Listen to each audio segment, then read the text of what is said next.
جو ملک کی اس وقت صورتحال ہے اور بین الاقوامی صورتحال ہے اس پر ہم نے تفصیلی تبادلہ خیال کیا۔ خاص طور پر اس وقت جو غزہ کے حوالے سے پیس بورڈ جو عملاً ڈونلڈ ٹرمپ کا ذاتی بورڈ ہے، کیونکہ اس نے سب کی نمائندگی کی ہے اور لوگوں نے اپنا کنسنٹ دیا ہے، اس کے حوالے سے گفتگو ہوئی۔ اور 19 فروری کو جو اجلاس وہاں ہونے جا رہا ہے اس کو ہم بہت ہی زیادہ تشویش کی نگاہ سے دیکھتے ہیں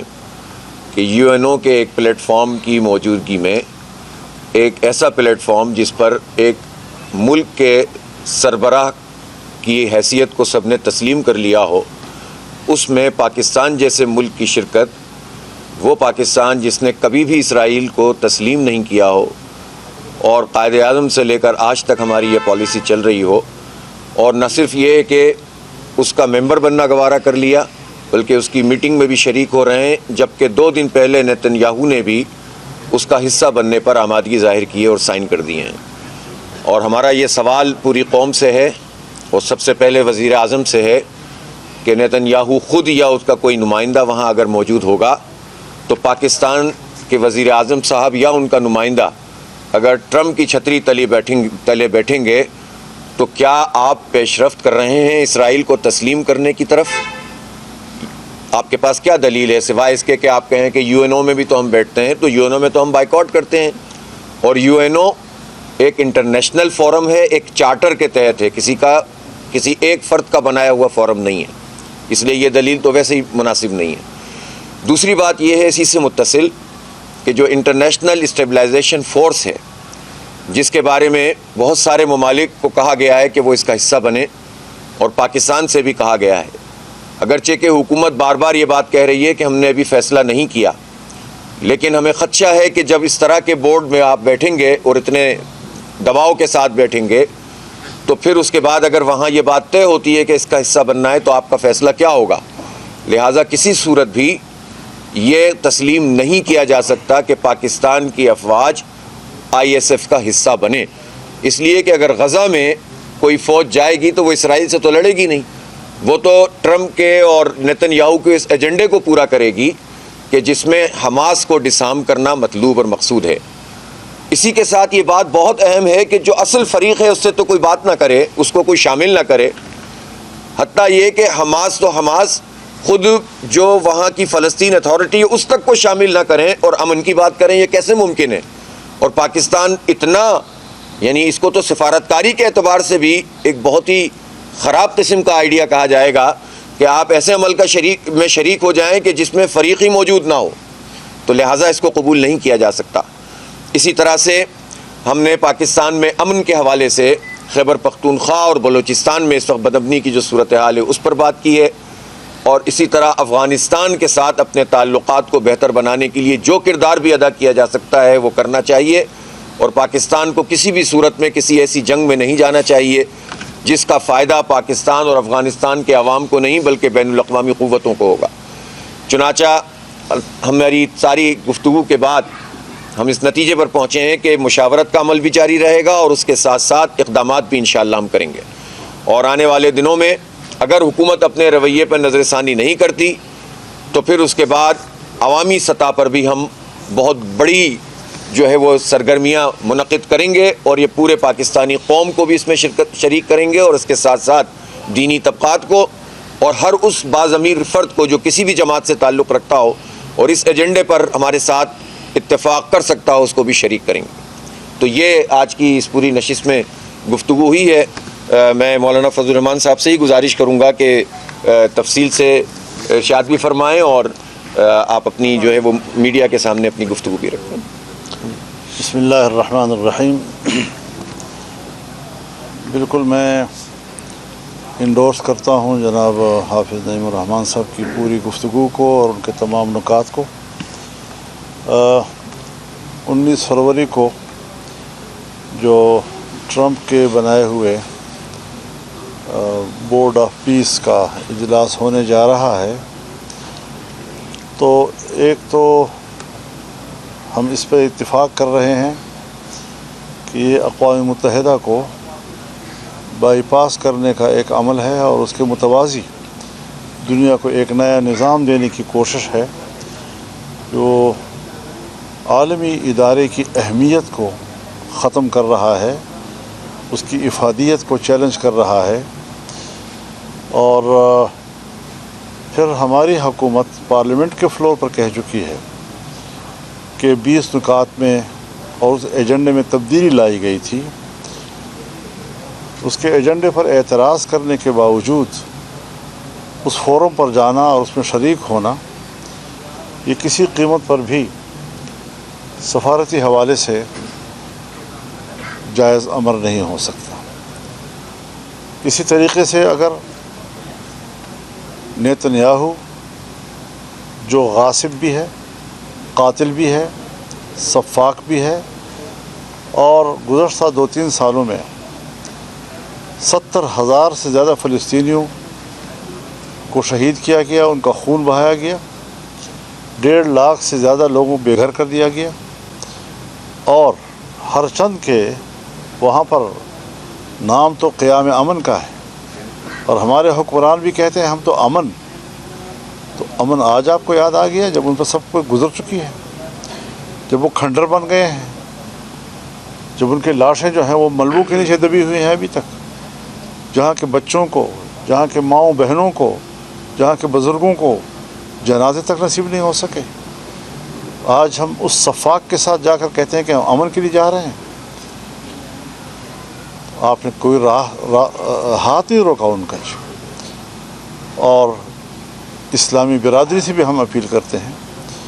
کہ وہ ان حالات میں اپنی ملی غیرت کا مظاہرہ کریں، امت کے ضمیر کا احترام کریں، اور کسی طریقے سے بھی اسلامی دنیا کو اس میں شرکت نہیں کرنی چاہیے۔ جس طرح اقوام متحدہ میں نیتنیاہو کی تقریر پر سب نے بائیکاٹ کیا اور ہاؤس چھوڑ کے چلے گئے، ہمیں آج اس میں مزید تقویت پیدا کرنی ہے، اس سوچ میں تقویت پیدا کرنی ہے، اور اس کے لیے عملی اقدامات ہم نے اس طرح اٹھانے ہیں کہ جس سے اسلام مسلمانوں کے ساتھ اور ایک مسلمان قوم کے ساتھ، فلسطینیوں کے ساتھ اس طرح کا مذاق عالمی سطح پہ نہ کر سکیں۔ عالمی قوتیں مذاق کر رہے ہیں، ہمارے خون کا مذاق کر رہے ہیں، ہمارے لاشوں کا مذاق کر رہی ہے، اور ہمارے حکمران اس پہ شریک ہو رہے ہیں۔ کتنی بری بات ہے، ناقابل قبول ہے یہ باتیں۔ دوسری بات یہ ہے کہ اگر حکمران بضد ہیں کہ ہم نے امریکی غلامی کرنی ہے، تو پھر ہمارا بھی ایک ماضی ہے، ہم نے بھی آزادی و حریت اور حق گوئی کی جو تاریخ رقم کی ہے، ہم ایک بار پھر اسے دہرانے کے لیے میدان میں نکلنے پر مجبور ہو جائیں گے۔ اور ہر چند کے آج ہماری پہلی ملاقات ہے، اور ہم ابتدائی گفتگو کر رہے ہیں، اور ہم نے آنے والے دنوں میں مستقل طور پر مشاورت کے عمل پہ اتفاق کیا ہے۔ یہ کوئی بعید نہیں ہے کہ ہم ایک صف ہو کر ان اقدامات کے خلاف میدان عمل میں آئیں اور ایک قومی سطح کا ہم کردار ادا کریں۔ میں اعلان کرتا ہوں کہ عید الفطر کے بعد پورے ملک میں ایک عوامی مہم چلائی جائے گی۔ جمعیت علماء اسلام نے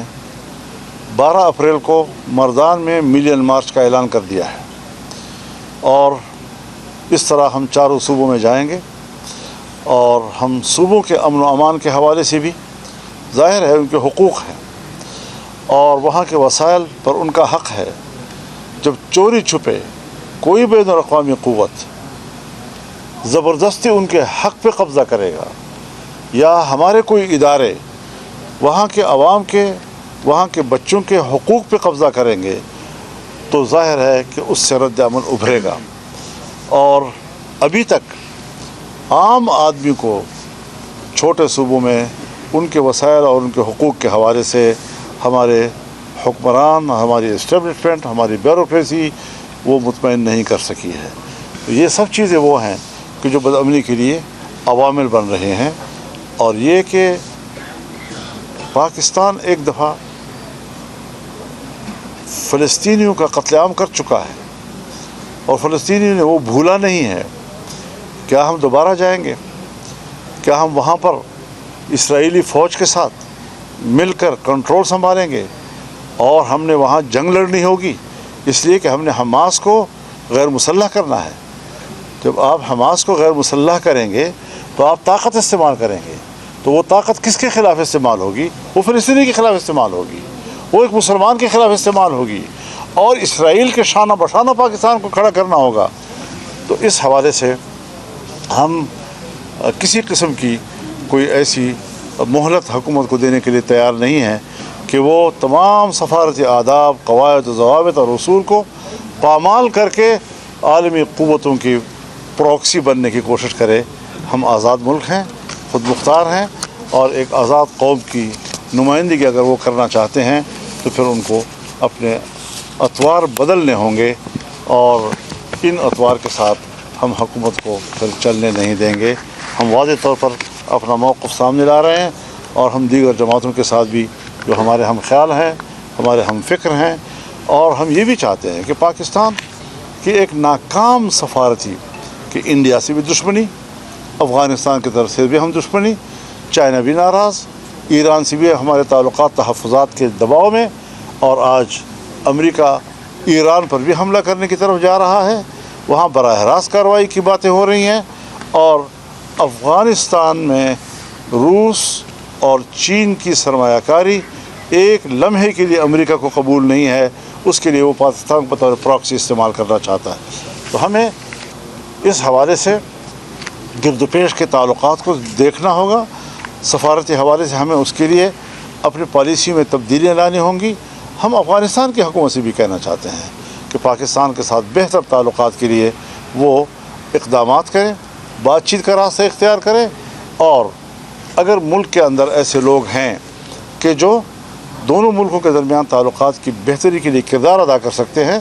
تو اس کے لیے بھی ہمیں تیار رہنا چاہیے، تاکہ ہم خطے میں اپنے مسلمان بھائیوں کے ساتھ کسی اسلامی ملک کے ساتھ اس قسم کی صورتحال سے دوچار نہ ہوں۔ اور اگر پاکستان میں مسلح گروہوں کی کارروائیاں ہیں اور اس پر کوئی تحفظات ہیں تو ہمیں ایران سے بھی بات کرنی چاہیے، ہمیں افغانستان سے بھی بات کرنی چاہیے، اور مسئلے کا ایک ایسا پائیدار حل ہمیں تلاش کرنا ہوگا کہ ہم ایک مستقل پڑوسی کے طور پر اور پرامن پڑوسی کے طور پر ایک دوسرے کے ساتھ زندہ رہ سکیں، اور بقائے باہمی کی تصور کی بنیاد پر ہم ایک دوسرے کے ساتھ زندگی گزار سکیں۔ یہ گزارش ہے۔ مولانا یہ بتائیے گا کہ اس وقت جو سب سے بڑا ایشو ہے وہ یقیناً دہشت گردی کے حوالے سے ہے۔ پاکستان تحریک انصاف بھی اگرچہ صوبائی حکومتوں کی مخالفت کر رہی ہے۔ ایک تو یہ کلیئر کر دیں کہ JUI اور جماعت اسلامی کیا دہشت گردی کے خلاف جو آپریشن ہے اس کی حمایت کرتے ہیں، اور دوسرا افغانستان پاکستان کو کوئی گارنٹی دینے کے لیے تیار نہیں ہے کہ وہاں سے اس کی سرزمین پاکستان کے خلاف استعمال نہیں ہوگی۔ تو کیا آپ دونوں ظاہر ایک اثر و رسوخ رکھتے ہیں، تو کیا اس حوالے سے خود کوئی بطور ثالث کردار ادا کرنے کے لیے تیار ہیں؟ دیکھیے، مسئلہ یہ ہوتا ہے کہ ہم ہر مسئلے کو آج کی نظر سے دیکھ کر سوال کرتے ہیں۔ دہشت گردی ہو، مسلح کارروائیاں ہوں، امن و امان کا مسئلہ ہو، پاکستان میں 3-4 دہائیوں کا ایک لمبا مسئلہ ہے۔ ہم نے اس طرح کے آپریشنز کی مخالفت کی تھی، لیکن یہ بضد تھے کہ ہم نے امن و امان ملک کو دینا ہے، لہذا ہم اپنی پالیسی خود بنائیں گے، ہم ان کے سامنے رکاوٹ نہیں بنے، اتفاق نہ کرتے ہوئے بھی ہم رکاوٹ نہیں بنے، لیکن اس کے باوجود وہ قوم کو امن نہیں دے سکیں گے۔ کیا وجوہات ہیں، کیا رکاوٹیں ہیں؟ وہ صرف اپنے آپ پر کیوں انحصار کر رہے ہیں؟ وہ پارلیمنٹ کی رائے نہیں لے رہے، وہ سیاستدانوں کی رائے نہیں لے رہے، وہ مذہبی جماعتوں کی رائے نہیں لے رہے، اور صرف اپنے اوپر انحصار کرنے کے نتیجے میں آج وہ خطے میں بھی تنہا ہیں اور ملک کے اندر بھی تنہا ہوتے چلے جا رہے ہیں۔ تو یہ ان کو سوچنا ہوگا کہ وہ اس پالیسی پر کیوں آگے بڑھ رہے ہیں۔ مولانا صاحب، آپ دونوں ماشاءاللہ بڑی سیاسی مذہبی جماعتیں ہیں، آج آپ کی میٹنگ ہوئی ہے، کیا یہ اتحاد MMA کی طرح کا اتحاد بننے جا رہا ہے؟ ہم نے بات واضح کر دی ہے کہ ابھی ہم صرف مشاورت کے عمل کو جاری رکھیں گے، پھر آگے جتنے بھی اس کے بہتر نتائج سامنے آتے رہیں گے اس کو ہم سمیٹتے رہیں گے انشاءاللہ. بہت شکریہ آپ کا. مولانا صاحب جب سعودی عرب جا رہا ہو بورڈ آف پیس میں اور ترکی بھی جا رہا ہو تو پاکستان جیسے ملک کے لیے مطلب آپ کیا سمجھتے ہیں کوئی راستہ بچ جاتا ہے؟ کیونکہ حکومت بھی یہی بات کر رہی ہے کہ اگر سعودی عرب جا رہا ہے ترکی بھی جا رہا ہے تو ہمارے پاس کوئی آپشن نہیں ہے.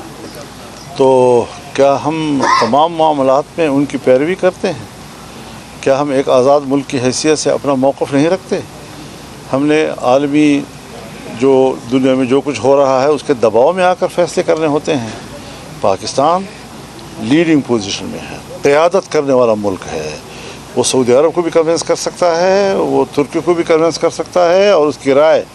تمام اسلامی برادری پر اثر انداز ہو سکتی ہے اگر اس نے ڈٹ کر ایک فیصلہ کیا تو. مولانا صاحب کیا یہ اچھا نہیں ہے کہ اگر مسلم ممالک کی فوج کو غزہ کے اندر یا فلسطین میں اپنے فوج جمانے کا موقع مل جائے؟ بعض اوقات ہم دیکھتے ہیں کہ اسلام میں بھی بعض ایسے معاہدے کرنے پڑتے ہیں. اگر آپ کو اس روشنی سے دیکھیں کہ ترکی کا اور فلسطین کا ہمیشہ سے پرانا ایک لنک رہا ہے، اور اسرائیل نے جو ہے تحفظات کا اظہار کیا ہے کہ ترک فوجیوں کے بوٹ غزہ کی سرزمین پہ نہیں آنے چاہیے، اور پاکستان نے بھی کہا ہے کہ اگر ترک کی فوج نہیں جائے گی تو پاکستان بھی اپنی فوج نہیں بھیجے گا. اگر آپ اس کو بڑے پرسپیکٹو میں دیکھیں تو کیا یہ بہتر نہیں ہوگا کہ پاکستان یا مسلم فوج جو ہے وہ کم سے کم غزہ میں موجود تو ہوگی، اور یہ مستقبل میں اس کے کوئی دور اثر نہیں جی، اس کی قیادت بھی امریکہ کے ہاتھ میں ہوگی، کمانڈ بھی امریکہ کے ہاتھ میں ہوگا، فیصلے بھی امریکہ کے ہاتھ میں ہوں گے، اور ہم صرف ان کے لیے استعمال ہوں گے. پھر وہاں پر اس طاقت کی موجودگی میں ان کے پاس ابھی انکار کا ہمت نہیں ہے تو آگے جا کر کیا کریں گے. لہذا ہمیں بر وقت ایک صحیح فیصلہ کرنا چاہیے. اگر ہم نے کسی زمانے میں کہا تھا کہ ہم عراق فوج نہیں بھیجیں گے تو ہم آج بھی کہہ سکتے ہیں کہ اس طریقے سے فوج بنا کر غزہ پہ قبضہ کرنا یہ تو ایسا ہے جیسے کہ ایک بھیڑ کو بھیڑیے کے منہ سے تو نکال لیا لیکن گھر میں لے جا کر اس پر خود اپنا چھڑا تو اس نے کہا میرے لیے کیا فرق ہے جی، وہاں سے چھڑا لیا خود آپ نے چھڑا میرے گلے پہ پھیرنے لگ گئے ہو. تو یہ تو ایسے ہی ہے کہ آپ اسرائیل سے اس کو چھڑانے کے بعد پھر دوبارہ اسرائیل کے حوالے کر دیتے ہیں اور اسی چھرے سے ان کو ذبح کرتے ہیں. میرے خیال میں توازن نہیں ہے معاملات میں، اور توازن اس حد تک نہیں ہے